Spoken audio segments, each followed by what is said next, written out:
programación. 24/7 en tu mundo siempre.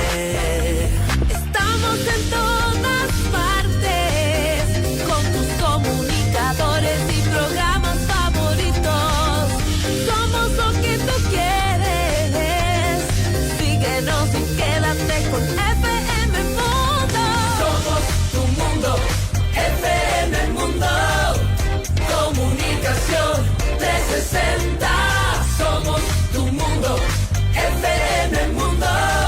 En todas partes con FM Mundo. Somos tu mundo, FM Mundo. En todas partes con FM Mundo. Titulares Notimundo Estelar. La noticia inmediata.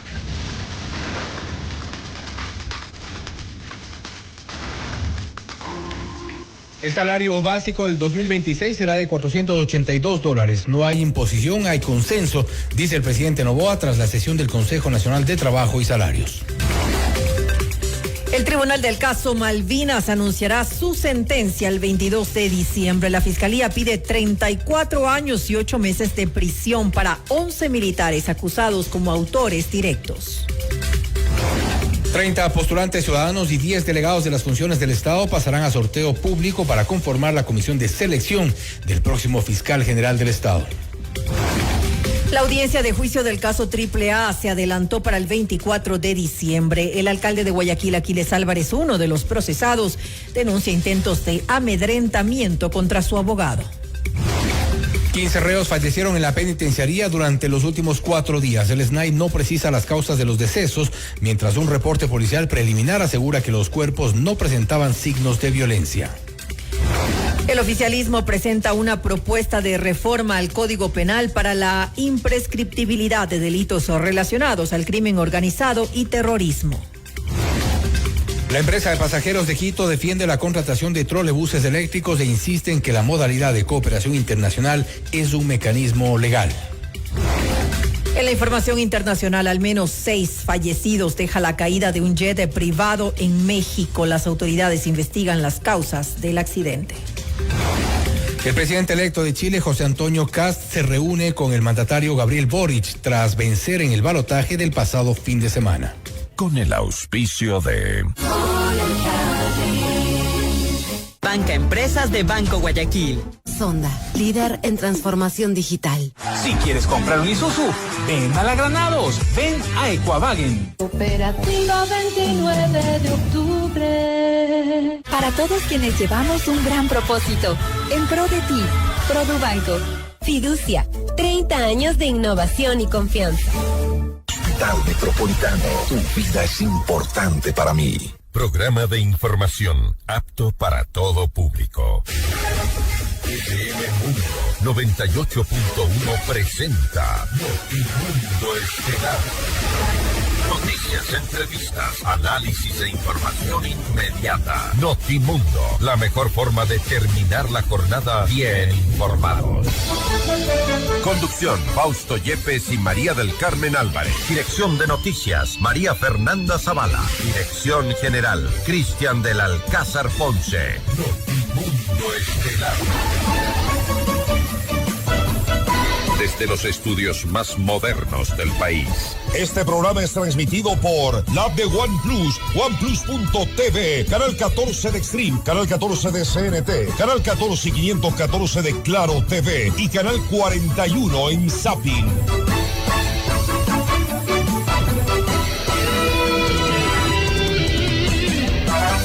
La decisión, y tras un consenso, será de incrementar en $12 el salario básico unificado, y eso de acuerdo a la información que ya fue publicada por parte de las autoridades de gobierno. Amigos de FM Mundo 98.1, la radio de las noticias, bienvenidos a Notimundo Estelar.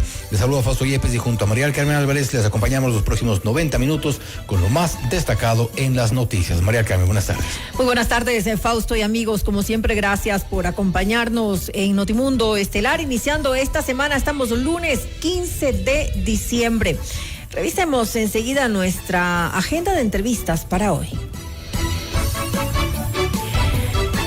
Estaremos con la abogada Ivonne Núñez, ex ministra de Trabajo. Hablaremos acerca de este error inexcusable. ¿Lo cometió la ex ministra de Trabajo? Pues vamos a conversar con ella en esta entrevista acerca de esto. Estaremos también en diálogo con el ingeniero Sebastián Rivadeneira, experto energético y ex técnico de SELEC, para hablar sobre el sistema eléctrico nacional. ¿Qué hay que preocuparse? ¿Qué es lo que ocurre también con las contrataciones emergentes y lo que podría ocurrir en los próximos meses? Le preguntamos. Y con el economista Javier Rosero, presidente de la Federación Ecuatoriana de Exportadores FEDEXPOR, hablaremos acerca de este acuerdo para subir el salario básico unificado a $482. ¿Cuál es su opinión sobre este aumento? Pues lo vamos a analizar en esta entrevista. Y para nuestra audiencia en Cuenca, recuerden que Notimundo es retransmitido por Radio Antena 190.5 FM. Y recuerde que FM Mundo cumple 20 años haciendo historia y queremos celebrarlo contigo. Participa en el sorteo de un espectacular BYD Seagull 0 kilómetros. Hasta 400 kilómetros de autonomía, pantalla rotativa Full HD y 6 airbags para tu seguridad. Ingresa a fmmundo.com, llena el formulario y no olvides el código del día que anunciamos en nuestra programación. Y el código de hoy, 15 de diciembre, es comunicación que trasciende. Estamos ya a pocos días, sorteo 23 de diciembre del 2025. Muy atentos a este gran sorteo de FM Mundo. FM Mundo, 20 años haciendo historia. Le mantenemos al día. Ahora, las noticias.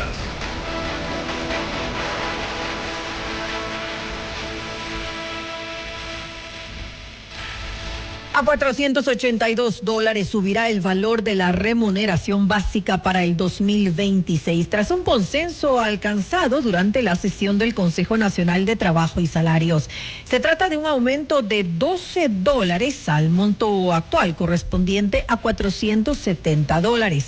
Por primera vez en casi una década no hay imposición, hay consenso y unión entre el gobierno, empleadores y empleados. Esto dijo el presidente Daniel Noboa ante la fijación del nuevo sueldo que, según el ministro de Trabajo, Harold Burbano, representa un punto de acuerdo que debe extenderse a otros ámbitos.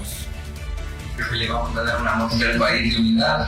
Les lo prometo que esto no sea solamente de los diciembre de cada año. Espero que podamos reunirnos ya con más tranquilidad la primera semana de enero, hacer una hoja de ruta en conjunto, planificar nada de consejos consultivos, sino ya comisiones para poder establecer objetivos claros en la reforma que este país necesita para mejorar la situación laboral de las personas que ya están trabajando y para poder vincular a la formalidad a aquellos que no han podido recibir un salario digno en este país. Existe satisfacción desde el sector empleador ante el incremento de la remuneración básica, reconoció María Paz Gervis, presidenta ejecutiva de la Cámara de Industrias y Producción. Destacó que luego de 9 años las partes hayan llegado a un acuerdo pese a sus diferencias. Quizás lo más importante para mí es el acuerdo. Quizás está menospreciado en nuestra sociedad porque no es tan común el entender que se llega a acuerdos. Si vemos en el caso del Consejo Nacional de Salarios, desde el año 2016 no había un consenso. Y lo que hemos estado acostumbrados es que en ausencia del consenso, el ministro o la ministra de turno decide. Y yo creo que si bien el Estado tiene que ser el rector de políticas, pero tenemos que normalizar que en la sociedad civil los sectores acordamos y el Estado no tiene siempre que venir a decirnos lo que tenemos que hacer. Los consensos inclusive son a la interna, porque cuando hablamos del sector empleador, no somos todos iguales. Tenemos que recordar que no es lo mismo la situación de una pyme ni de una gran industria a gran escala, y eso también yo invito. Y es el mismo momento en el Ecuador. Por supuesto, y por eso invito a la opinión pública que a partir de ahí también exista una sensibilización. La diferencia del 2025 con años anteriores, según Gervis, recae sobre los actores que participaron en la mediación para llegar a un consenso. Consideró que una actitud conciliadora por parte del gobierno redujo las fricciones que históricamente envolvían a trabajadores y empleados. Yo sí quiero destacar los liderazgos los liderazgos, cuando a veces... ¿Usted cree que es eso, que hay mejores liderazgos? Yo creo que tiene que ver mucho, el país está pasando un momento muy complejo, muy difícil, y quien no quiere ver eso es perverso. Yo aplaudo mucho la renovación de liderazgos, gente con mente fresca, con mente abierta. Creo que el ministro del Trabajo posibilitó mucho estos diálogos, y eso también es definitivamente positivo. Y yo creo que los liderazgos del sector sindical lo mostró así. Mis colegas, aplaudo mucho porque sé que tenían colegas que tenían directrices distintas de sus representados, y nos sentamos a conversar, a dialogar. El ánimo de construir algo. No nos podemos convencer que este Ecuador lleno de corrupción es el que nos corresponde y de violencia. Ese no es el nuestro. También hay esta posibilidad de hombres y mujeres que queremos seguir trabajando por un país más próspero para la mayoría, no solo para pocos. Un criterio distinto tuvo el presidente del Frente Unitario de Trabajadores, Edwin Bedoya, quien cuestionó el alza de $12 al salario básico, la cual consideró estuvo sujeta a una negociación cercana al gobierno. A nosotros no nos parece cómo se están haciendo las negociaciones a fin de año, a última hora.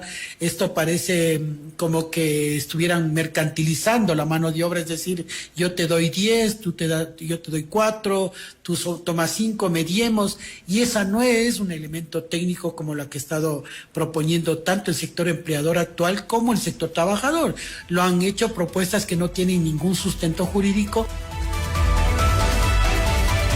Más información. Luego de más de un mes de juicio, el Tribunal del Caso Malvinas entró en deliberación. Este lunes concluyeron los alegatos finales y la Fiscalía pidió que los 17 militares procesados por desaparición forzada sean declarados culpables. Para 11 de ellos catalogados como presuntos autores directos, solicitó una pena de 34 años y 8 meses de prisión. Para el uniformado restante, pidió una sentencia de 7 años y 30 meses de cárcel. Para los 5 implicados que se acogieron a la cooperación eficaz. La decisión de los jueces será anunciada el 22 de diciembre, fecha sujeta a una confirmación por parte del magistrado ponente Giovanni Suárez.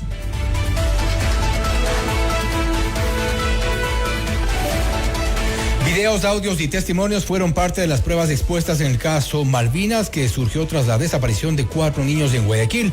La noche del 8 de diciembre del 2024, Josué, Ismael, Nehemías y Steven fueron detenidos por una patrulla militar y liberados posteriormente en Taura. Desde entonces fueron reportados como desaparecidos y el 31 de diciembre del año pasado, sus cuerpos calcinados fueron hallados en la misma parroquia. A lo largo del juicio, 5 militares se acogieron a la cooperación eficaz y reconocieron haber agredido y golpeado a los menores antes de su liberación. En las versiones se habla incluso de disparos intimidatorios cerca de uno de los niños. La audiencia de juicio del caso AAA, prevista para finales de enero del 2026, se adelantó para el 24 de diciembre de este año. En la causa son vinculadas 22 personas, entre ellas el alcalde de Guayaquil, Aquiles Álvarez, por presunto tráfico ilegal de combustibles.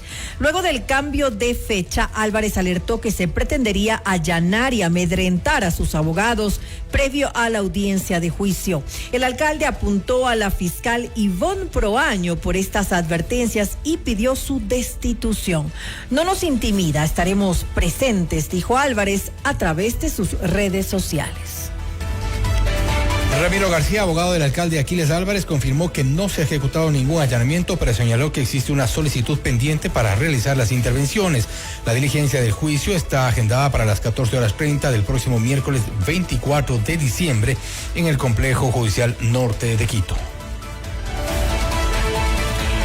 30 postulantes ciudadanos y 10 delegados de las funciones del Estado irán a sorteo público para conformar la comisión de selección del próximo fiscal general del Estado. En el proceso constarán 3 fases. El orden de designación entre hombres y mujeres, la fijación de los 5 representantes de la ciudadanía y organizaciones sociales y la determinación de los delegados de los poderes de Estado. Una vez conformada la comisión, sus integrantes contarán con un plazo de 6 meses para elegir a la máxima autoridad de la Fiscalía General del Estado, que actualmente se mantiene bajo la titularidad subrogante de Carlos Alarcón. Del 11 al 14 de diciembre, 15 reos fallecieron en la penitenciaría del Litoral, según confirmó el SNAI. La institución señaló que los hechos permanecen bajo investigación mientras aún se desconocen las causas de los decesos.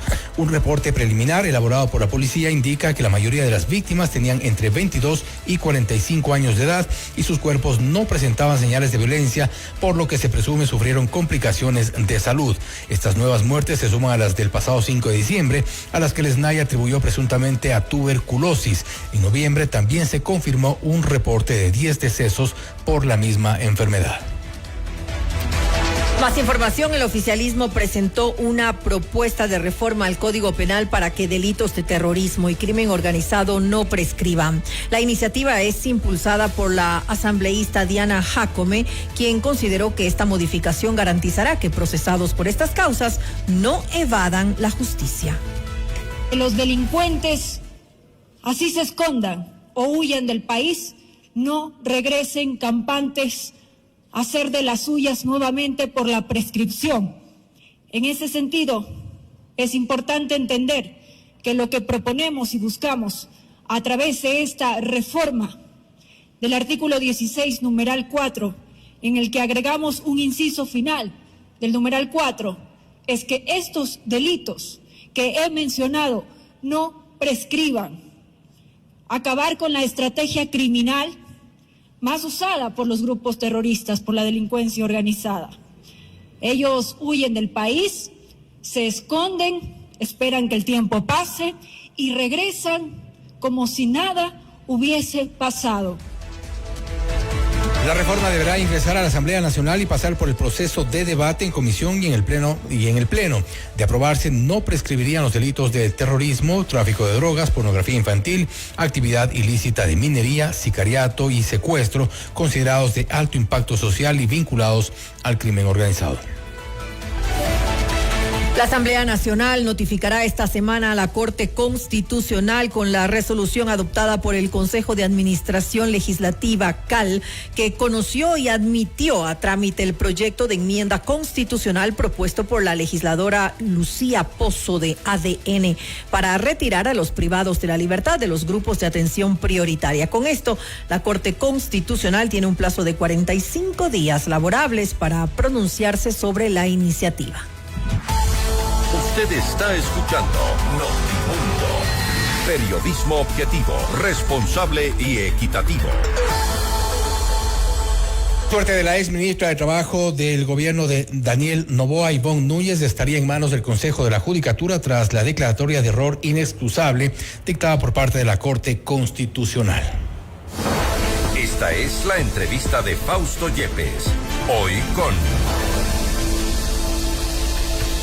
Hacemos contacto a esta hora con la abogada Ivonne Núñez, ex ministra de Trabajo, para hablar sobre la decisión de la Corte Constitucional, esta declaratoria de error inexcusable. ¿Cuál sería el futuro de la ex ministra ya en el ámbito público? Le consultamos de este momento. Doctora Núñez, gracias por estar con nosotros. Fausto Yepes le saluda, bienvenida. Muy buenas tardes. Gracias por esta cordial invitación. La historia del error inexcusable en Ecuador tiene distintas fases.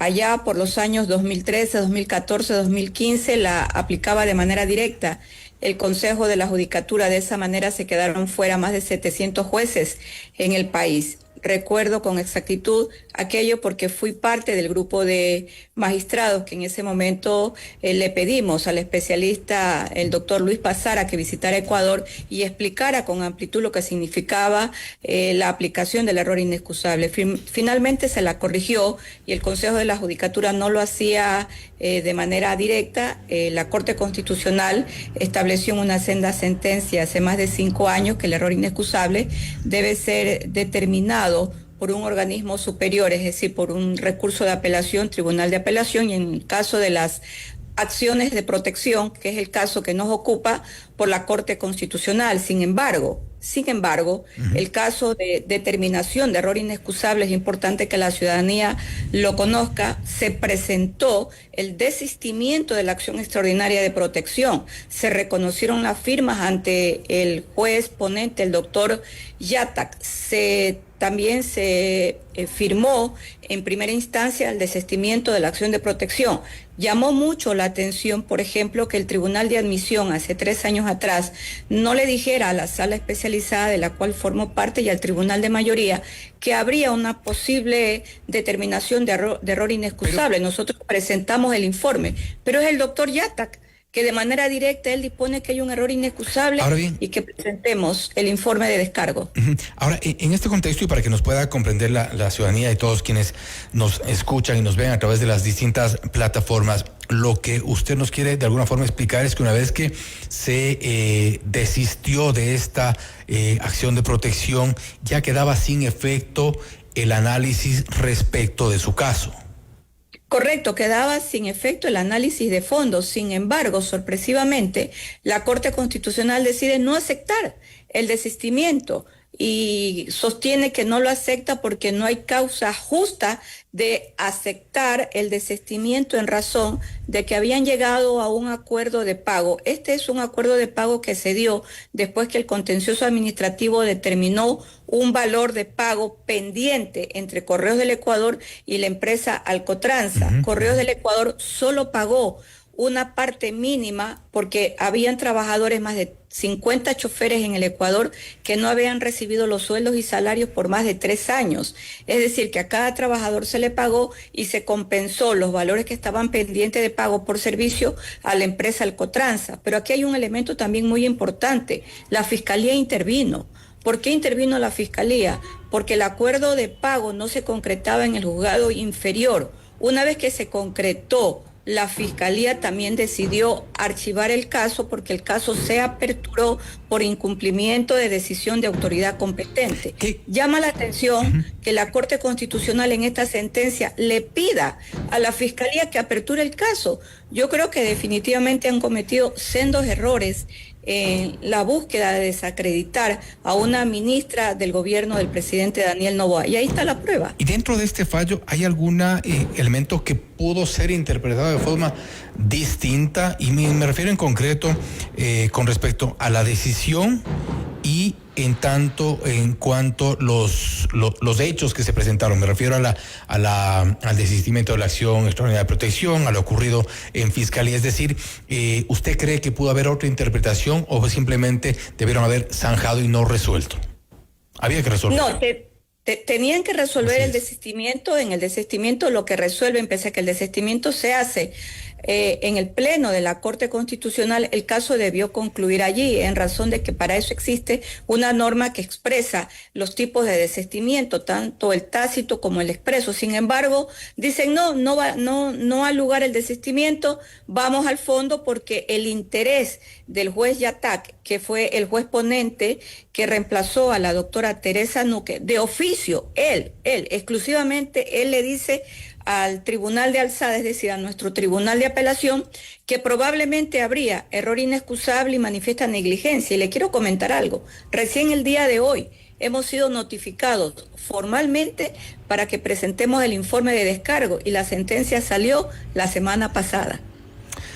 Ahora bien, es sabido también que en este momento la suerte que pueda correr usted esté en manos del Consejo de la Judicatura. Es la instancia que corresponde, si es que fuera el caso, emitir ya una sanción en este sentido. ¿Estaría quizá de su lado la Corte, el Consejo de la Judicatura?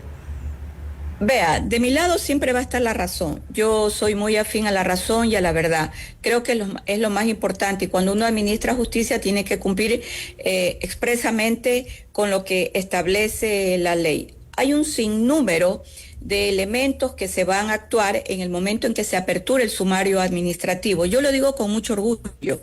En el año 2016 a mí el Consejo de la Judicatura me destituyó porque supuestamente vulneré el sistema informático en razón de que hice una pregunta respecto a un documento de un caso específico. ¿Y qué yo encontré allí? ¿Qué es lo que estoy encontrando con el caso de los jueces de la Corte Constitucional? En el año 2016, cuando yo fui destituida, encontré que, por ejemplo, el informe motivado de control disciplinario en las direcciones provinciales no se le notificaba ni a los jueces, ni a los defensores públicos, ni a los fiscales y tampoco a los notarios.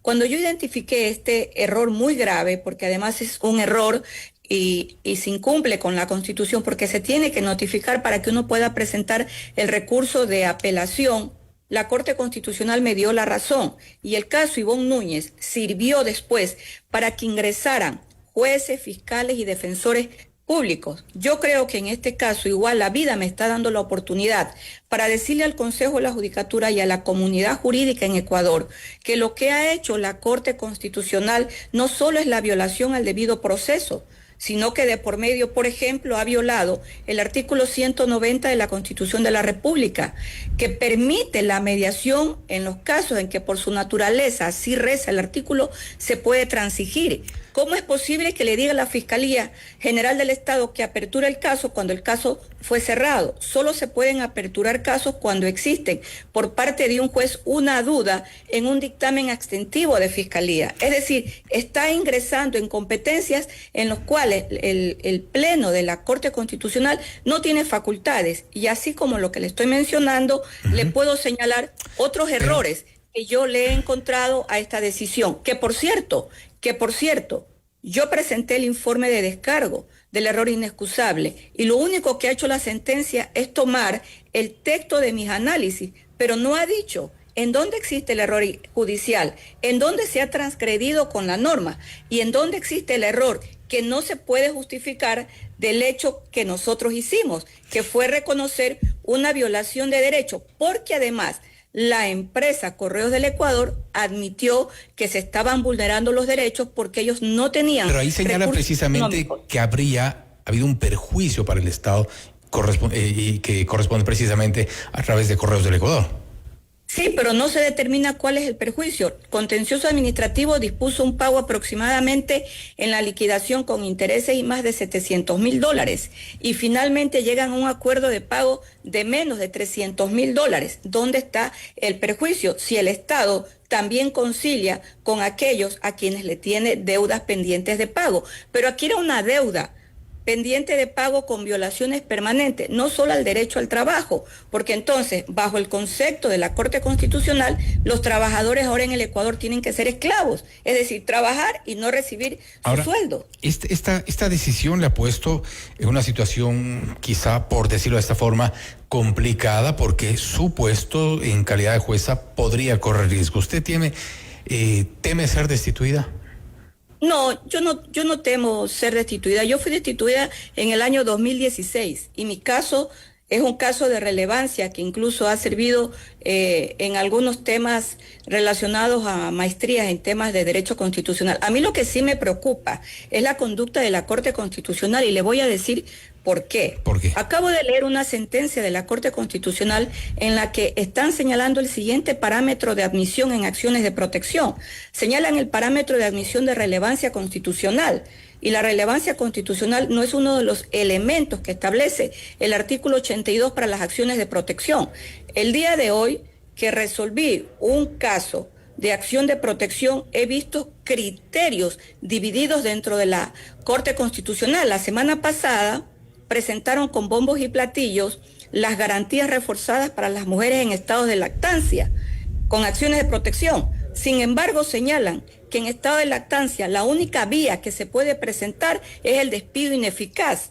Es decir, que ante un juez de trabajo se presente la desvinculación tanto del servidor público como del obrero. ¿En qué quedamos? ¿O es la acción de protección la que refuerza a la mujer en estado de lactancia o es el despido ineficaz como una demanda de orden laboral? Para cerrar, abogada Núñez, ¿cuán discrecional, y ya refiriéndonos en el ámbito técnico, puede ser la declaratoria o una declaratoria de error inexcusable en cuanto a lo que se ha señalado también desde muchos sectores, que podría ser una herramienta para que atenta a la independencia judicial? Estoy totalmente de acuerdo con lo que han señalado varios juristas estos últimos días. Y el día de hoy conversaba con juristas y también con abogados que van a la Corte Provincial y están planteando incluso la posibilidad de la reforma al Código Orgánico de la Función Judicial para el error inexcusable y para la manifiesta negligencia. Yo coincido con aquello porque pasamos primero de la fase del año 2018 que le comenté y después a esta fase en la que evidentemente se dan situaciones de esta naturaleza. soy del criterio que realmente al juez se lo puede culpar si existen responsabilidades determinadas a través de la Fiscalía del prevaricato, porque ese sí es un delito que está contenido en el Código Orgánico Integral Penal. Pero las acciones administrativas deben ser corregidas por los organismos superiores, entre esos por la Corte Constitucional a través de las acciones extraordinarias de protección.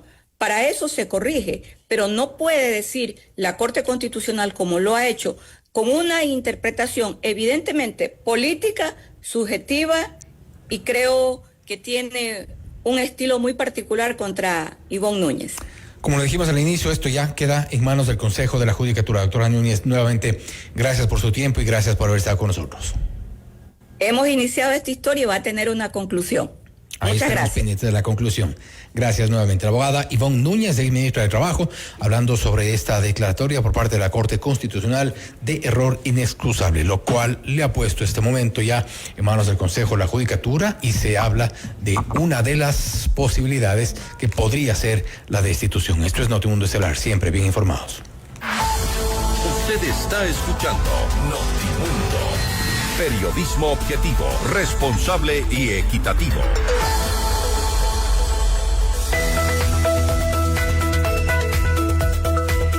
Todos tenemos metas: viajar, estudiar, adquirir un bien, disfrutar de un retiro soñado. Sea cual sea la tuya, haz que suceda con los fondos de inversión de Fiducia, la administradora de fondos número 1 del mercado ecuatoriano. Fiducia, 30 años de innovación y confianza. El final perfecto para este año está en Mall El Jardín. Participa por un BMW X3 S-Drive, un regalo para celebrar juntos esta temporada y nuestros 30 años creando momentos contigo. Cada sueño empieza en el corazón. La casa propia, el negocio soñado, los estudios de tus hijos. En la 29 estamos a tu lado para hacerlos realidad, porque tus sueños son también los nuestros. Cooperativa 29 de octubre, 58 años de sueños cumplidos. En el Hospital Metropolitano estamos a la vanguardia en la lucha contra el cáncer. Contamos con el PEDESCAN con inteligencia artificial, una tecnología de última generación para un seguimiento preciso del cáncer, con menor exposición a la radiación y resultados confiables. Llámanos al 1-800-H-METRO. Hospital Metropolitano, tu vida es importante para mí. Objetividad y credibilidad. Notimundo Estelar. Con María del Carmen Álvarez y Fausto Yepes. Regresa enseguida. Durante 2 décadas hemos dejado huella revolucionando las comunicaciones en Ecuador. Somos la plataforma multimedia de mayor prestigio y credibilidad. Gracias por su confianza y sintonía. FM Mundo. 20 años haciendo historia. Inicio de publicidad. Un tema bastante serio del que nadie quiere hablar. El cáncer de mama puede llegar cuando menos lo esperas. Por eso, en el Hospital Metropolitano ahora contamos con el mejor mamógrafo que detecta lesiones imperceptibles de forma rápida, eliminando cualquier duda en el diagnóstico, con mayor confort y menor dolor. A tiempo. Mamomat Be Brilliant, único en Ecuador. Ahora depende de ti. Agenda tu mamografía en el 1-800-H-METRO. Tu vida es importante para mí. Dentro de cada uno de nosotros aún vive ese niño que soñaba con tener su propio auto, con explorar el mundo. Hoy la Cooperativa 29 de octubre te da la oportunidad de cumplirlo. Solicita tu crédito y por cada $1,000 tienes la oportunidad de participar en el sorteo de un auto eléctrico. No dejes que tus sueños de niños se queden solo en sueños. Cooperativa 29 de octubre, alas a tus sueños. Cooperativa 29 de octubre. Aplican términos y condiciones. Promoción válida del 1 de diciembre de 2025 al 31 de enero de 2026. Cuando una persona tiene una visión, puede transformar el mundo. Hacemos realidad la eficiencia de tus cultivos. Hacemos realidad la innovación en la banca digital. Hacemos realidad el monitoreo de salud en tiempo real. En Sonda, hacemos realidad la visión de tu negocio. Sonda, líder en transformación digital. Tenemos más de 8.200 trabajadores de diferentes nóminas. El gran cambio fue la automatización del proceso de nómina. Nuestros clientes han logrado que sus pagos de nómina sean cada vez más ágiles con Banca Empresas de Banco Guayaquil, renovando la experiencia y evitando procesos manuales para ahorrar tiempo en los pagos de sus colaboradores. Por eso, somos el mejor banco para tu empresa. Llegó el nuevo portal de FM Mundo. Actualidad, noticias, entretenimiento y nuestros programas estelares en vivo con tecnología de punta. Todo en un solo lugar. fmmundo.com. FM Mundo. 20 años haciendo historia. Fin de publicidad. Continuamos en Notimundo Estelar con María del Carmen Álvarez y Fausto Yepes. Le mantenemos al día. Ahora, las noticias.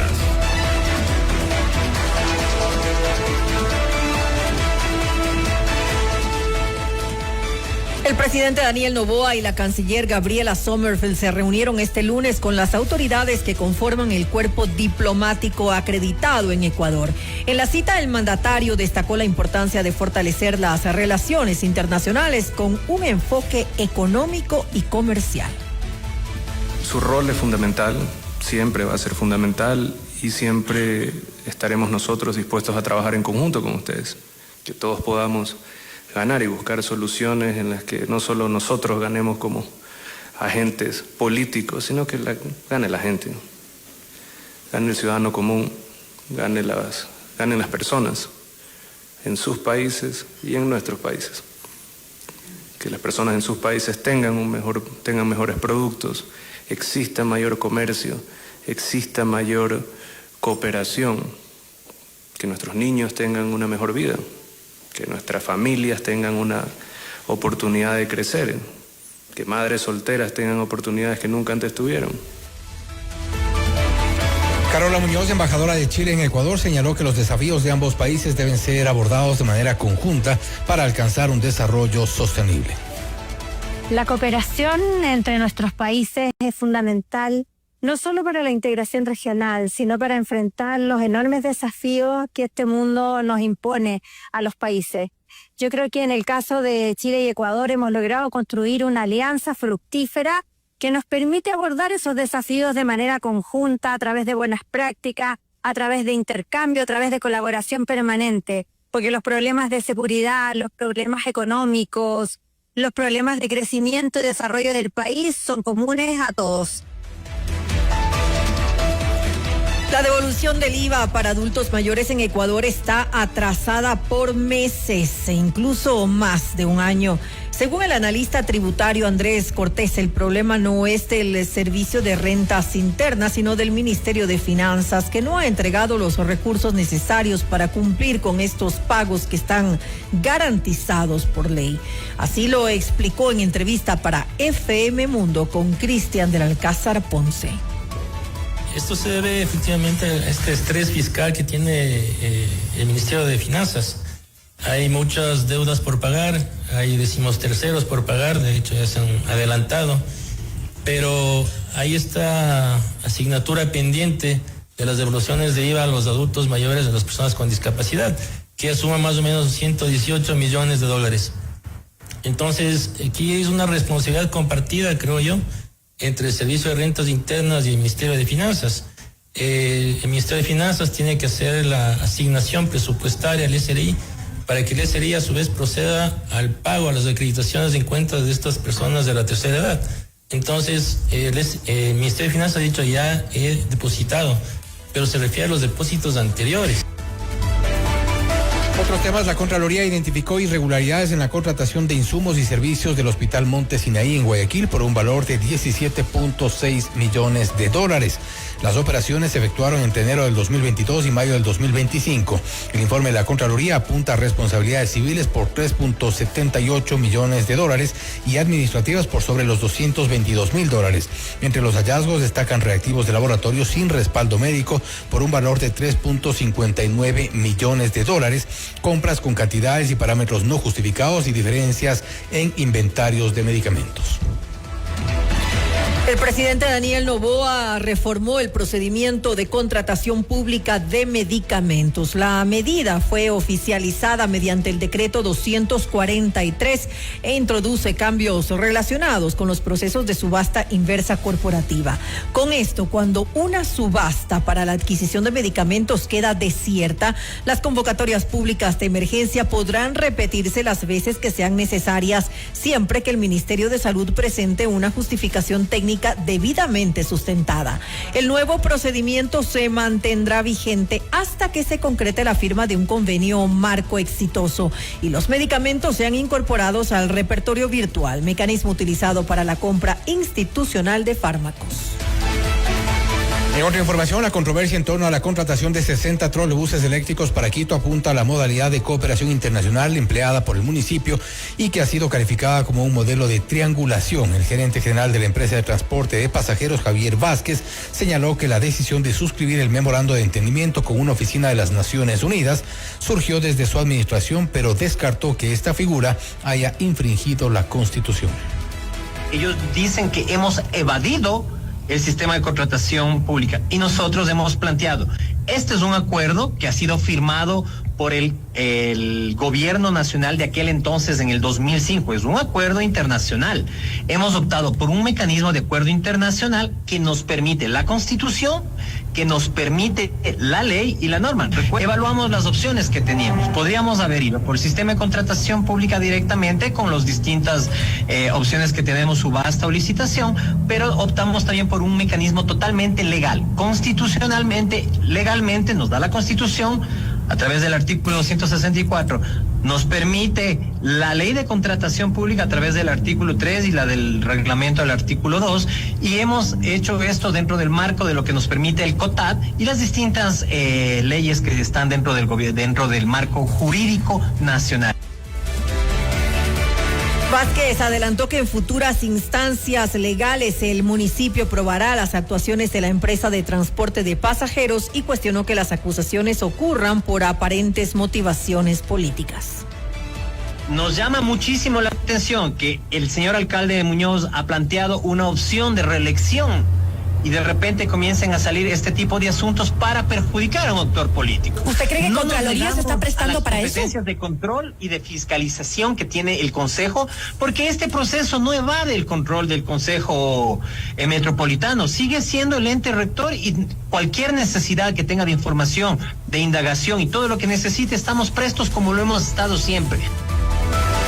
Más noticias. Tras el gabinete binacional entre Ecuador y Perú, los presidentes Daniel Noboa y José Geri acordaron luchar en conjunto contra el crimen organizado y la minería ilegal, especialmente en la zona fronteriza. Entre las acciones anunciadas está la implementación de operaciones militares en dichos puntos para evitar el tráfico de armas y la minería ilegal. José Moreno, representante del colectivo Napo Ama la Vida, lamentó que pese a los anuncios oficiales, la situación en la provincia continúe siendo crítica y antes de controlarlo y erradicarlo, el problema continúa expandiéndose. Miren, nosotros estamos cerrando el año 2025 con un promedio ya que sobrepasa las 3.000 hectáreas de afectación a causa de la minería ilegal en la provincia de Napo. Esto obviamente ha ido en aumento, o sea, si nosotros revisamos desde el 2020, obviamente las cifras se han disparado de una forma abismal. Entonces, para nosotros ha sido súper claro que el Estado ecuatoriano, desde el gobierno central, debe primero pedir debe dar una suspensión inmediata de todas las actividades mineras en la provincia de Napo, con el único objetivo de que desde la de regulación y control se pueda hacer un levantamiento claro para ver la afectación que existe en la provincia de Napo y sobre todo para que puedan dar cumplimiento a la sentencia de primera y segunda instancia que se logró a través de la acción de protección que se encuentra en Corte Constitucional por incumplimiento a la sentencia. Lamentablemente el silencio de la Corte Constitucional también ha permitido que la minería siga aumentando. 7 integrantes de Los Lobos fueron detenidos en la provincia de Santo Domingo de los Sáchilas por actividades de minería ilegal. La operación fue ejecutada por el ejército en el sector Salinas de Monte Nuevo, en la parroquia Santa María del Toachi, donde se incautaron armas, uniformes militares, explosivos, maquinaria y vehículos.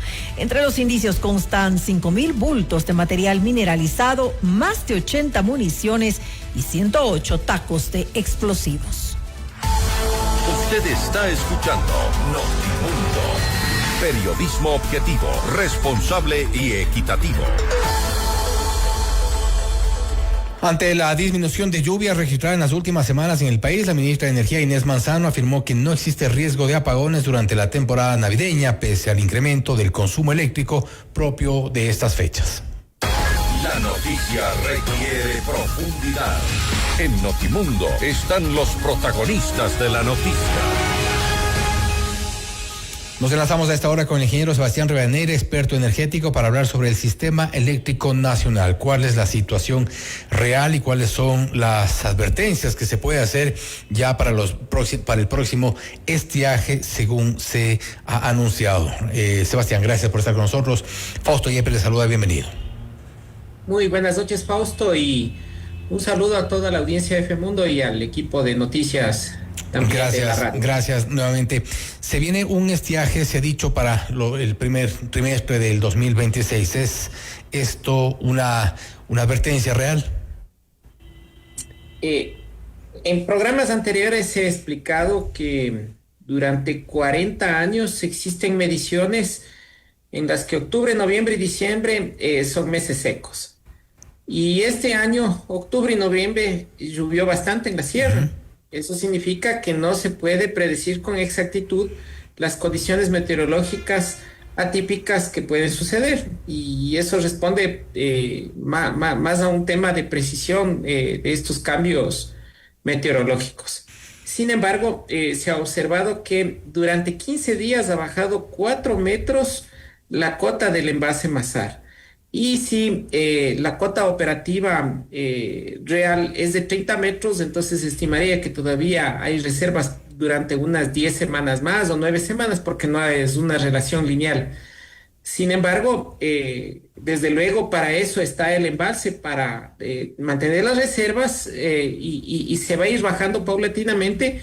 Y lo que se espera es que más o menos para el mes de marzo empiecen las lluvias en el flanco occidental, donde no están la mayoría de las centrales. Hay pocas centrales hidroeléctricas, pero al menos ya no existan los mismos temporales de los años anteriores, especialmente 2023 y 2024. Dicho esto, de momento dependemos entonces exclusivamente de las lluvias, dependemos, como se dice habitualmente, de San Pedro. Pero ¿qué ocurre en el sistema eléctrico nacional? Porque hemos ya sido lamentablemente testigos de lo que ocurrió en esta primera fase de emergencia. Exactamente hace un año debieron entrar en operación los dos contratos a la empresa Progen, uno a la empresa ATM.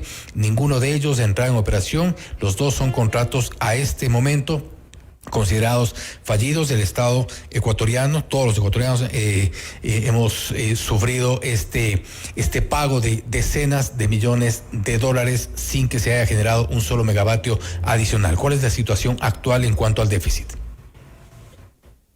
La situación actual es que estamos con 5,000 megavatios, bueno, ya superamos la barrera de los 5,000 megavatios de demanda pico a las 7 de la noche, y hay un incremento anual de 300, 400 megavatios. Entonces se entenderá que en el año 2026 pudiéramos estar llegando a los 5,200, 5,300 megavatios. Sin embargo, también los análisis tienen que ser en temas de energía. Esto quiere decir que aunque hubiesen entrado en operación los 241 megavatios de estas centrales en Salitral, Quevedo y Esmeraldas 3, no hubiese sido suficiente. ¿Por qué? Porque si en época de lluvias tenemos el 80% de generación hidroeléctrica, en época de sequía llega al 40%. Entonces, ese otro 40%, ¿quién lo compensa? Debería ser las térmicas. Y para compensar ese 40%, el 40% de 5,000 megavatios son aproximadamente 2,000. Si mencionamos los 241, apenas es del 10%, entonces, o 10.5%, 12%. O sea, todavía falta mucha más generación para precisamente evitar estos sustos.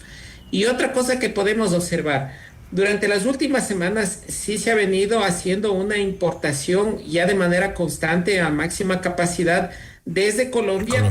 Y bueno, estos son dólares que salen del país. Entonces, cuando un sistema eléctrico está deficitario, pues están haciendo importaciones. Entonces, siempre que el país esté haciendo importaciones, significa que estamos con un déficit, estamos en crisis. Eso es la verdad.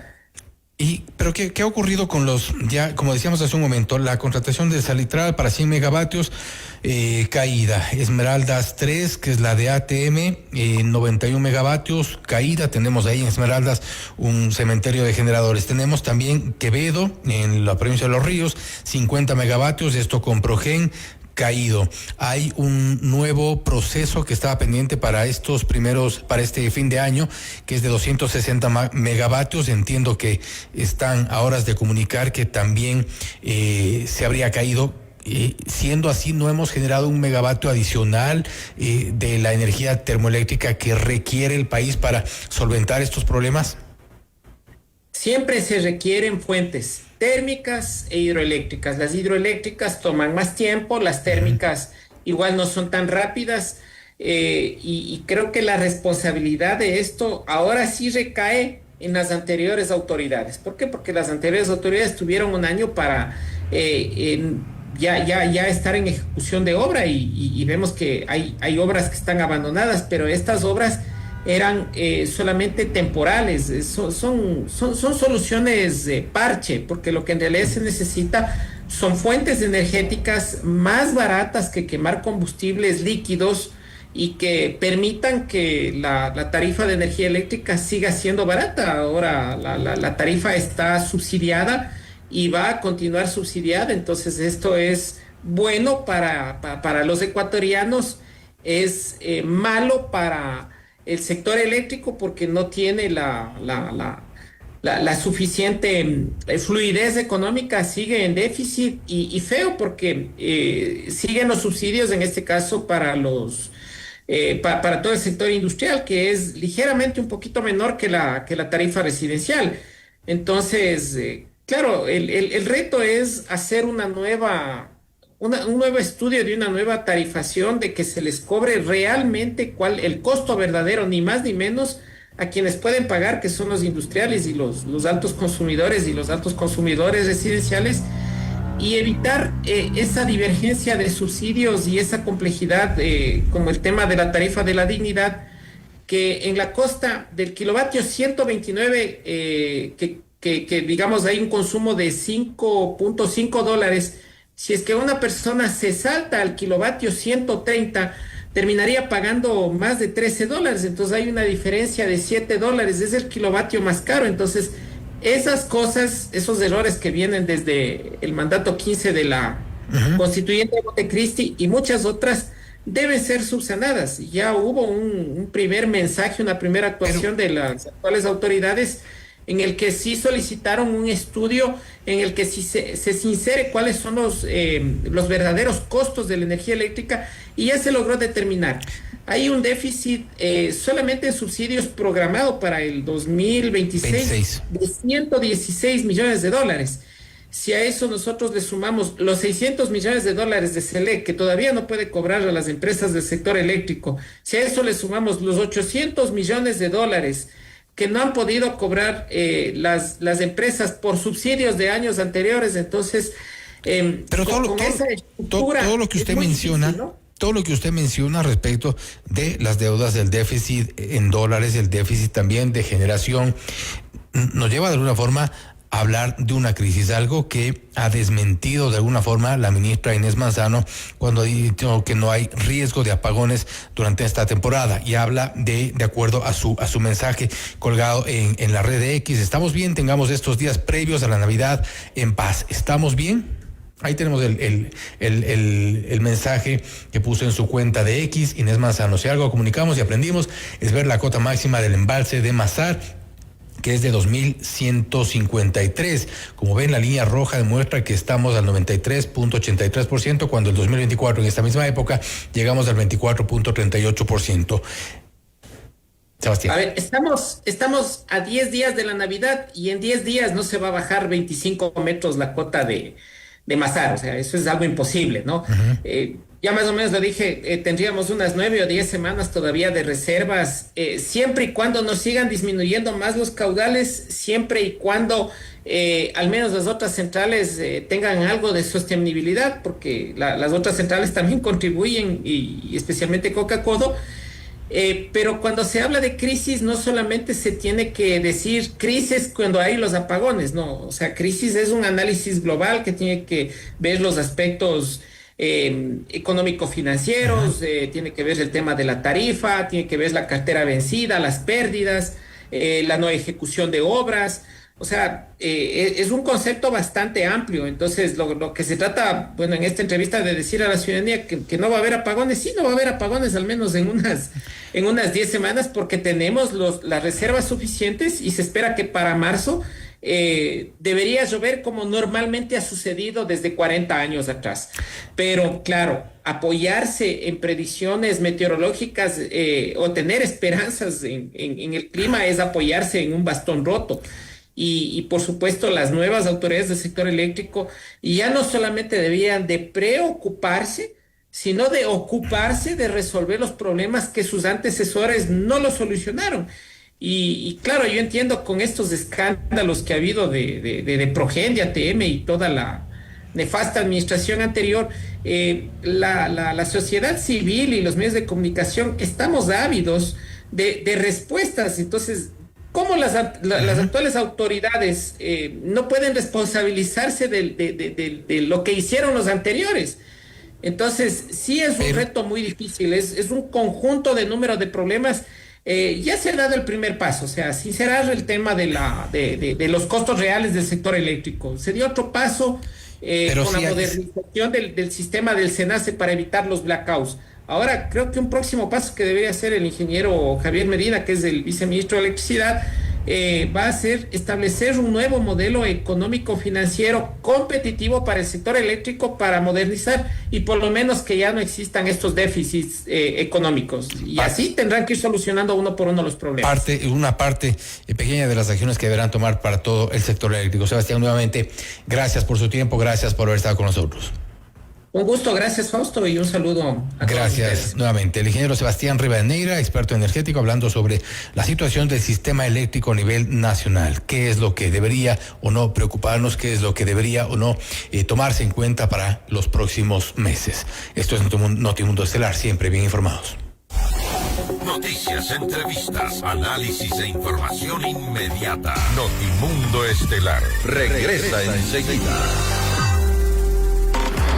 Desde el dial hasta el mundo digital, hemos construido una comunicación multiplataforma sin límites. Noticias, compañía, música y opinión con los mejores programas del país.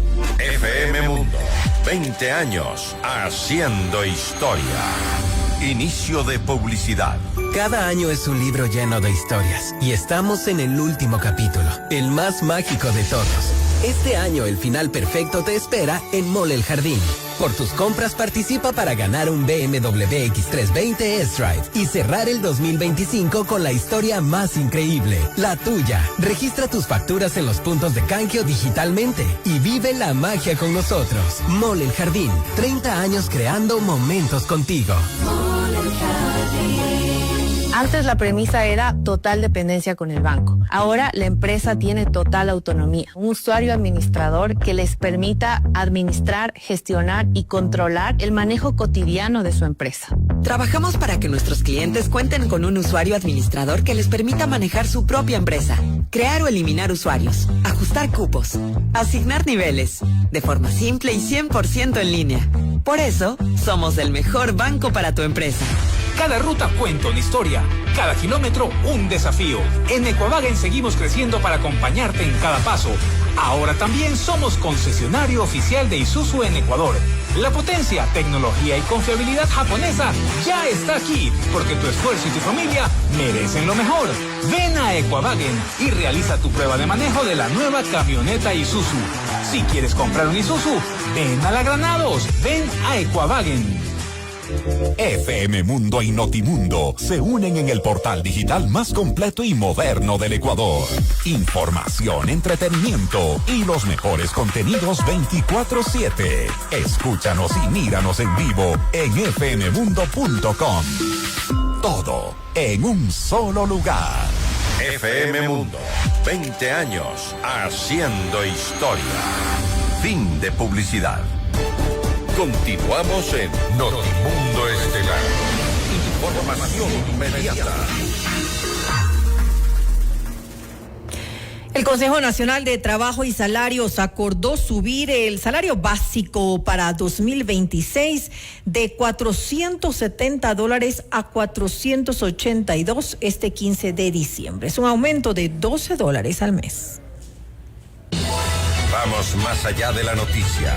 Notimundo Estelar en FM Mundo con María del Carmen Álvarez. Nos acompaña a esta hora el economista Javier Rosero. Él es presidente de la Federación Ecuatoriana de Exportadores FEDEXPOR. Economista Rosero, muy buenas noches y gracias por acompañarnos. Le saluda María del Carmen Álvarez. María del Carmen, qué gusto saludar a usted y a la audiencia en esta noche. Gracias nuevamente por estar aquí junto a nosotros. Según dijo el presidente de la República, esta es la primera vez en casi una década en la cual no hay imposición, sino un consenso entre gobierno, empleadores y trabajadores. Como sector exportador, ¿afecta esto a nuestra competitividad a nivel regional, a pesar de haber llegado a este consenso que se dio? Bueno, María del Carmen, justamente uno de los aspectos que desde nuestra silla en el Consejo de Trabajo quisimos preservar fue justamente la sostenibilidad financiera de las empresas. Yo creo que este acuerdo es el reflejo de ese esfuerzo significativo que está haciendo el sector empresarial por converger en un marco de estabilidad, pero sin separarse de su arista técnica, porque evidentemente se han valorado muchos criterios en materia económica, de creación de valor del trabajo. Nosotros creemos que hay que apuntar mucho a que la política salarial se defina sobre la base de la productividad laboral, que no es otra cosa que cuánto contribuye el trabajo en correspondencia a la creación de valor en una empresa. Y creemos que hacia allá debe apuntar esos grandes objetivos. Sin embargo, el acuerdo de este momento recoge todas esas variables y también nos permite plantear, me parece a mí, a nosotros, una nueva discusión, que es cómo insertamos a las personas que en este momento se encuentran en la informalidad, el subempleo y el desempleo al circuito formal de la producción.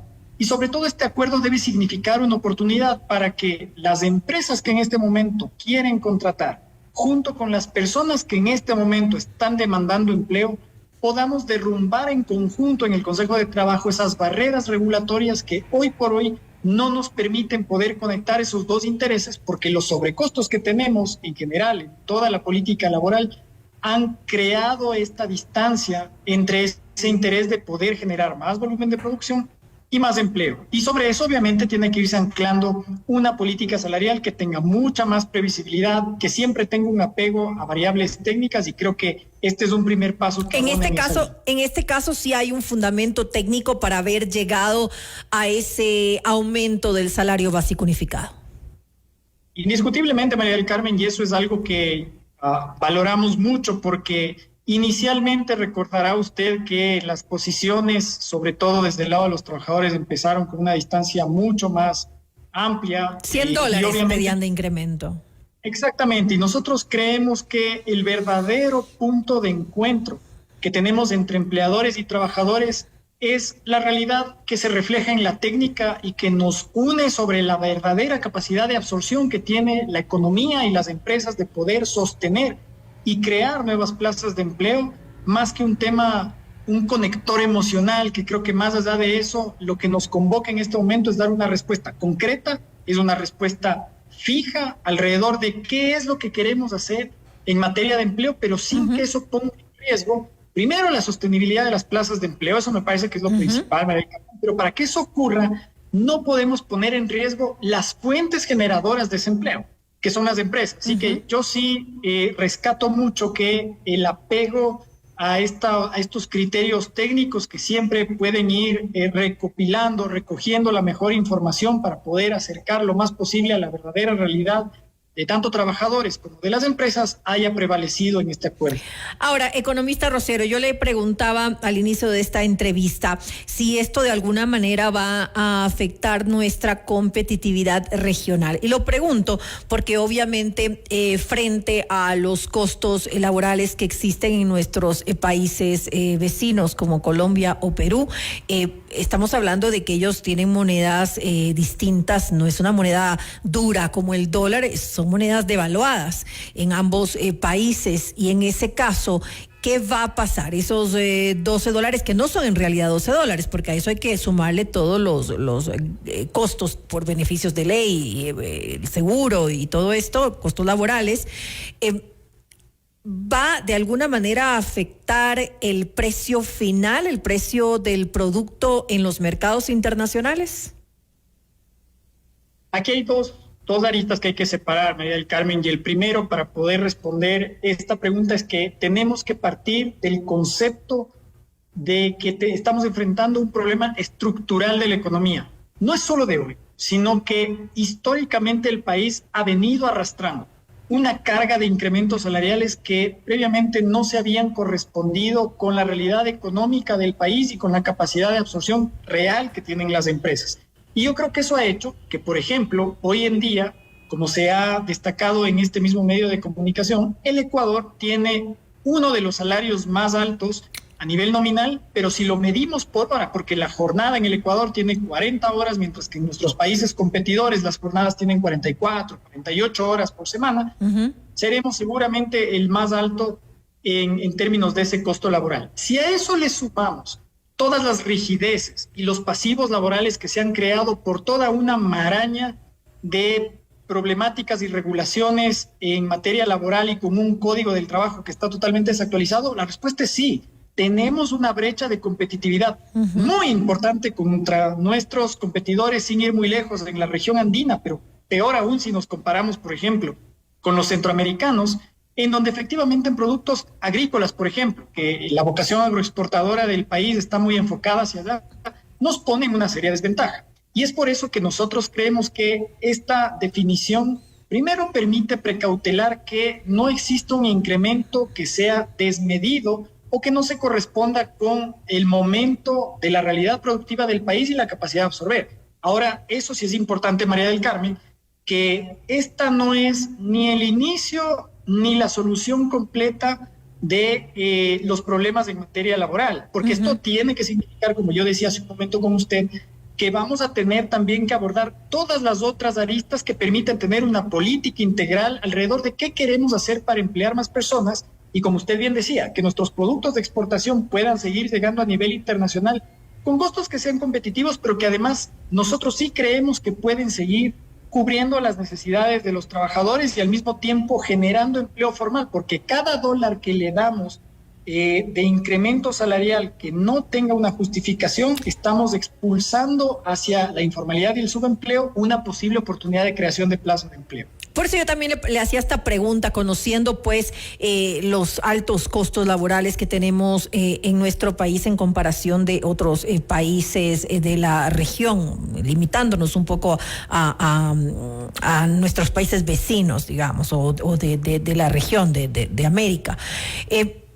En todo caso, con esto, ¿qué va a pasar? ¿El sector exportador va a absorber, está preparado para absorber ese aumento o se lo va a trasladar a los productos en el precio final? ¿Cómo lo van a manejar? ¿Cuál es la estrategia del sector? Esa es una muy buena pregunta, María del Carmen, porque el funcionamiento de un sector exportador tiene como principio que nosotros no podemos trasladar el costo hacia nuestros compradores, porque lo que termina ocurriendo es que se genera algo que se conoce como el desvío de comercio. Y esto no es otra cosa que el comprador encuentra que si es que se trasladan o se intentan trasladar esos costos, busca opciones que sean mucho más asequibles en términos de precio, que a veces nos ha terminado ocurriendo contra nuestros competidores aquí en la región o fuera de la región, y es por eso que es tan necesario precautelar los temas. Ahora bien, ¿cómo podemos hacer para contrarrestar esto? Porque nuestro compromiso con el país sigue en firme, que es sostener, y no solo eso, sino que el sector exportador, bajo los datos que tiene el propio Ministerio del Trabajo, las 5 primeras empresas que generaron más empleo joven sobre la campaña que se hizo durante el año anterior y el transcurso de este año son empresas exportadoras. Y eso tiene mucho sentido porque nuestra intención es seguir expandiéndonos a mercados internacionales sobre la base de incorporar nuevo talento humano. Pero esto también significa que mientras logremos mantener una política salarial que esté más alineada a temas de productividad, vamos a tener que encontrar eficiencias en otros espacios, y mucho de ello también le corresponsabiliza y le corresponde en general a las autoridades, María del Carmen, porque este no es un tema exclusivamente de tarea del Ejecutivo. Hay temas, por ejemplo, en los gobiernos autónomos descentralizados donde la sobrecarga de costos está asfixiando a las empresas, y creo que ahí podemos encontrar esas eficiencias que nos permita sostener las plazas de empleo. Lo propio la Asamblea desde el campo de vista legislativo. Entonces yo creo que este es un compromiso a todo nivel que sí abarca al sector empresarial, pero también a las autoridades y obviamente una corresponsabilidad de los trabajadores en la medida en que podamos encontrar esos puntos de convergencia para poder modernizar lo que tenemos en el marco laboral actualmente, que de seguro no nos deja tranquilos para poder contratar ni a los empleadores, pero tampoco, no solo a los trabajadores, sino a quienes están esperando formar parte de las filas de los trabajadores. Y yo creo que ahí tenemos 5 millones de personas que están esperando una respuesta para poder acceder a esa oportunidad de empleo. Y justamente por eso, ¿qué esperan ustedes del gobierno concretamente ahora? Bueno, nosotros hemos planteado ya una agenda que pueda en el año 2026 empezar a recomponer y enfocar mucho los esfuerzos en conjunto, porque esta no es una tarea que se le puede atribuir exclusivamente a una administración, cualquiera esta sea, sino que esto viene de un trabajo propositivo, y el sector exportador se caracteriza por eso, tener mucha construcción alrededor de las propuestas que puede hacer para que en materia de competitividad. En el tema laboral creo que hemos abordado bastante. Habrán otros temas, María del Carmen, asociados a lo laboral, como por ejemplo la reestructuración de la seguridad social. Nada puede recomponerse en materia de seguridad social si no incorporamos a la base de los aportantes a quienes hoy no tienen un empleo, pero de alguna manera están vinculados a alguna actividad productiva. Hay que traerlos al circuito formal de la economía para que también formen parte de la base de aportantes.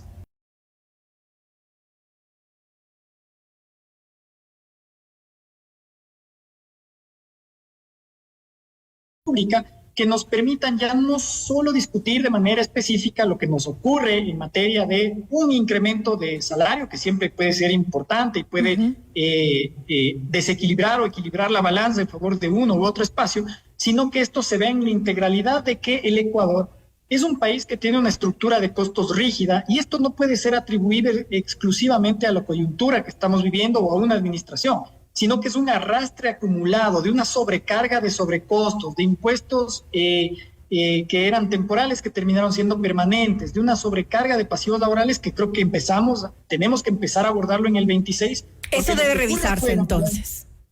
Sí, porque lo que ocurre afuera justamente es que con una guerra de precios como tenemos en el comercio internacional, solamente va a prevalecer el que pueda ser más flexible en sus costos. Y por eso la sostenibilidad de la exportación, sobre todo, y de aquellos sectores que aspiran a ser exportadores, depende mucho de qué tanto podamos flexibilizar esa estructura de costos al interno. Y que hayan incentivos productivos que obviamente sean considerados por el gobierno para de alguna manera compensar esta alza, este aumento salarial que se ha dado. Y yo le doy la vuelta además a su reflexión para empezar, María del Carmen. Más que construir nuevos incentivos, que por supuesto siempre es necesario visibilizar en dónde puede estar mejor asignado ese incentivo, creo que partamos por corregir desincentivos.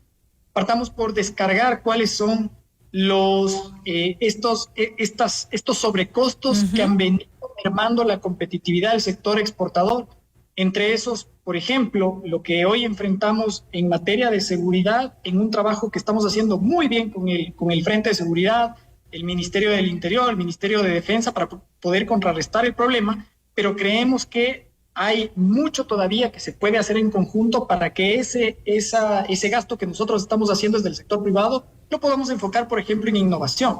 Lo que pasa con el impuesto a la salida de divisas. De acuerdo. Para poder importar maquinaria, para poder innovar y que el trabajador pueda perfeccionar su talento, necesitamos descargar ese costo para que eso precisamente permita que el trabajador pueda tener unas mejores habilidades. Eso es lo que creo que está sobre la mesa en este momento. El IS, de un impuesto que ha sido muy discutido en los últimos años, además, en los últimos años se ha discutido mucho sobre esto.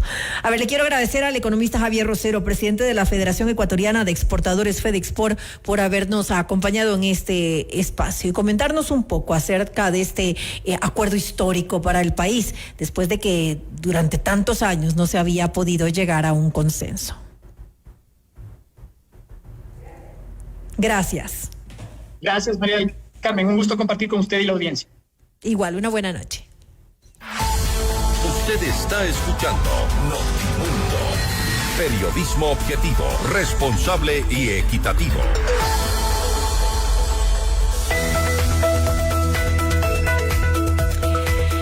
Cuando una persona tiene una visión, puede transformar el mundo. En Sonda hacemos realidad la eficiencia de tus cultivos, la innovación de la banca digital, el monitoreo de salud en tiempo real. Hacemos realidad la visión de tu negocio. Sonda, líder en transformación digital. Para todos quienes llevamos esfuerzo, compromiso, superación y pasión en lo que hacemos. Para todos quienes llevamos un gran propósito, en pro de ti, Produbanco.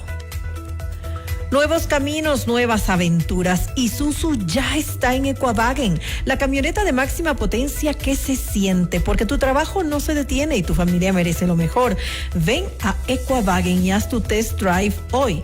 Y recuerda, si quieres comprar una Isuzu, ven a la Granados. Ven a Equavagen. Cada sueño empieza en el corazón, la casa propia, el negocio soñado, los estudios de tus hijos.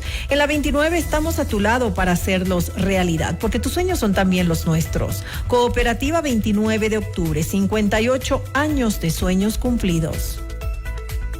El final perfecto para este año está en Mall El Jardín.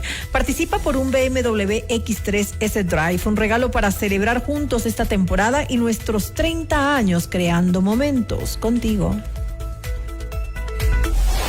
Noticias, entrevistas, análisis e información inmediata. Notimundo Estelar regresa enseguida. Cumplimos 20 años gracias a ti que nos eliges y prefieres día a día. Esta comunidad es cada vez más grande. Gracias por formar parte de nuestro mundo.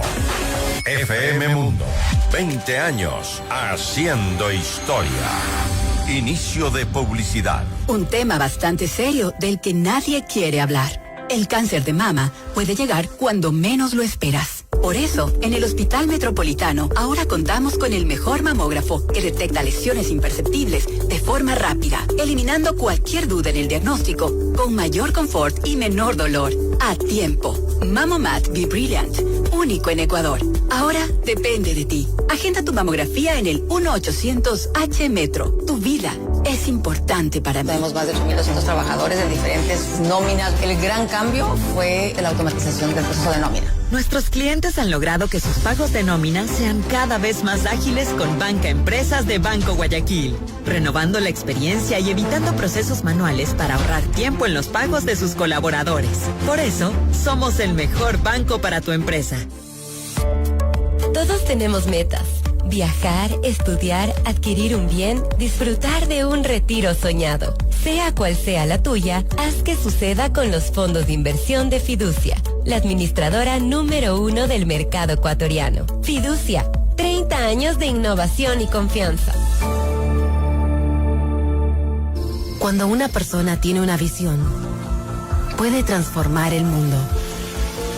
Hacemos realidad la eficiencia de tus cultivos.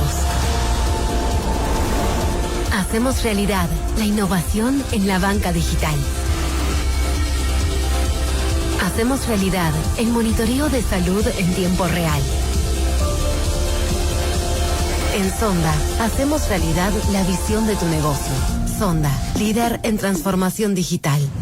Lo que te inspira, entretiene y acompaña. Todo en un solo lugar. Soy Paola Vintimilla y nos vemos en fmmundo.com. FM Mundo, 20 años haciendo historia. Fin de publicidad.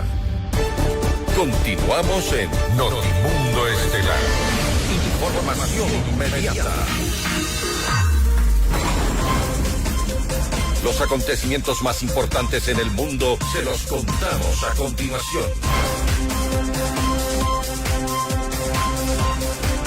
Así es, de inmediato nos contactamos con la sala de redacción y Esteban Silema, que nos tiene los detalles de la información del mundo. Esteban, buenas noches, te escuchamos. ¿Qué tal, Fausto? Una muy buena noche para ti y para todos quienes nos escuchan. A esta hora en Notimundo Estelar les contamos que la caída de un jet privado cerca del Aeropuerto Internacional de Toluca en el Estado de México deja hasta el momento al menos 6 fallecidos, según informó el Departamento de Protección Civil Estatal. Se trata de una aeronave que salió de Acapulco en el estado de Guerrero hacia la ciudad de Toluca, lugar donde ocurrió el accidente y que se encuentra a 65 kilómetros de la capital mexicana. Las autoridades no confirmaron la identidad de las víctimas mortales, pero notificaron que de las personas presentes en dicha avioneta, 8 eran pasajeros y los 2 restantes eran de parte de la tripulación. Por el momento se desconocen la causa de la caída de la aeronave, que provocó un incendio que ya está controlado por los servicios de emergencia estatales, centrados en realizar labores de enfriamiento y remoción. Vamos ahora a Chile, porque el presidente Gabriel Boric y el presidente electo José Antonio Kast se reunieron este lunes en el Palacio de Gobierno para empezar el proceso de transición. El ultraderechista venció en el balotaje el pasado domingo con un 58.1% de los votos por sobre Janet Jara. En su discurso, Kast agradeció al electorado e hizo un llamado a la unidad de las fuerzas políticas para armar un proyecto común en favor de Chile. Y ahí decir que para mí es un honor, una tremenda responsabilidad, el mandato amplio que hemos recibido hoy día. Y digo hemos, porque este no es un mandato solo para mí, es un mandato para todos nosotros. Y a Dios le pido humildemente sabiduría, templanza, fortaleza, para estar siempre a la altura de este desafío. Y esta noche no estamos solos, aquí hay miles de personas, pero ustedes pueden ver la alegría que se ha generado en muchas ciudades, en muchas regiones a lo largo de Chile.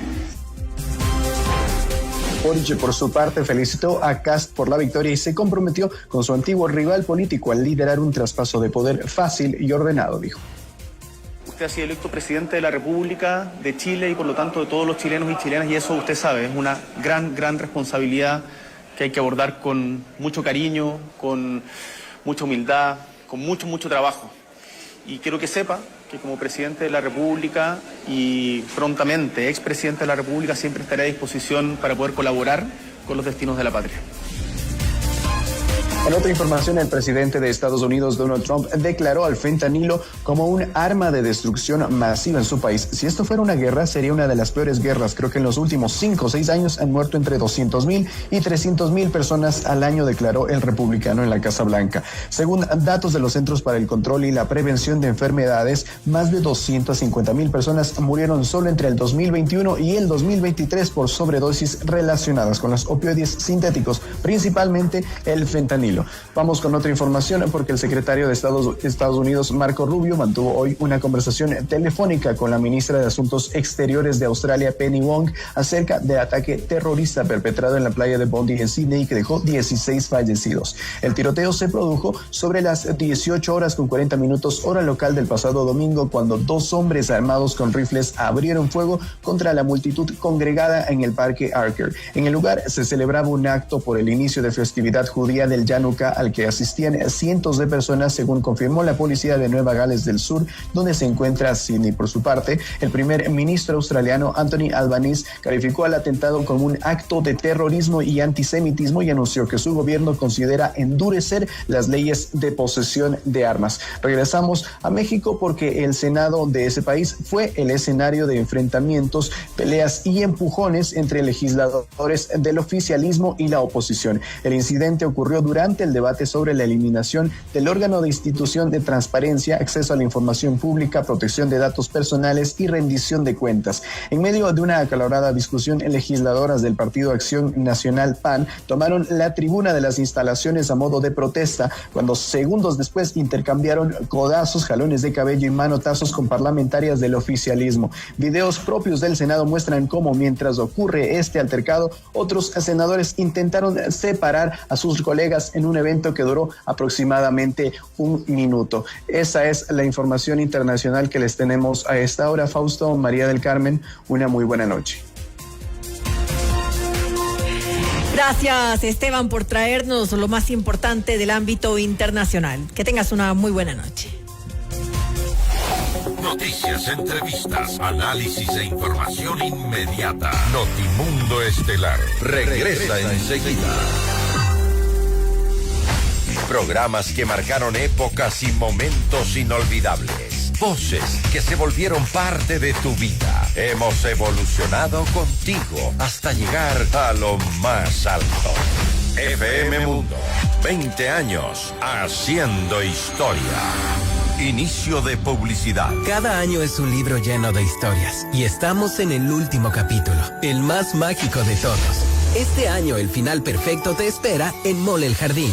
Por tus compras participa para ganar un BMW X320 S-Drive y cerrar el 2025 con la historia más increíble, la tuya. Registra tus facturas en los puntos de canjeo digitalmente y vive la magia con nosotros. Mall El Jardín, 30 años creando momentos contigo. Mall El Jardín. En Produbanco sabemos que hay quienes llevan a su vacación familiar equipajes llenos de planificación y compromiso.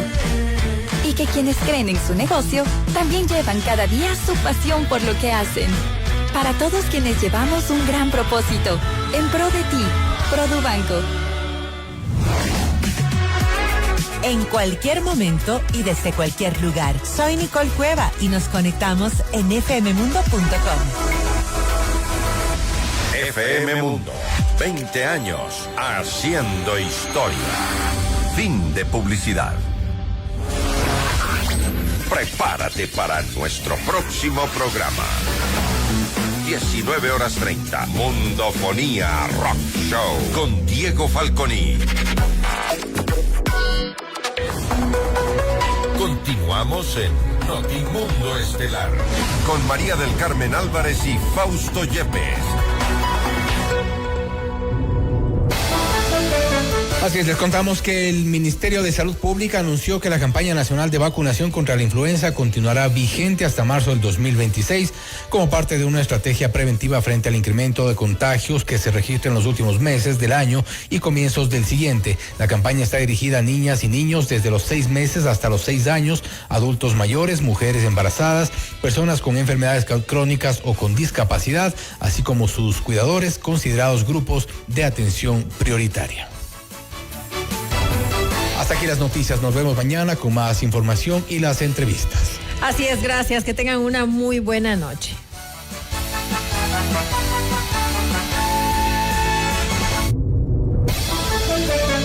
FM Mundo 98.1 presentó Notimundo Estelar. Noticias, entrevistas, análisis e información inmediata. Notimundo, la mejor forma de terminar la jornada bien informado. Conducción, Fausto Yepes y María del Carmen Álvarez. Ingeniería de sonido, Mauro Olivo. Redacción y redes sociales, Esteban Cislema, Camila Villar.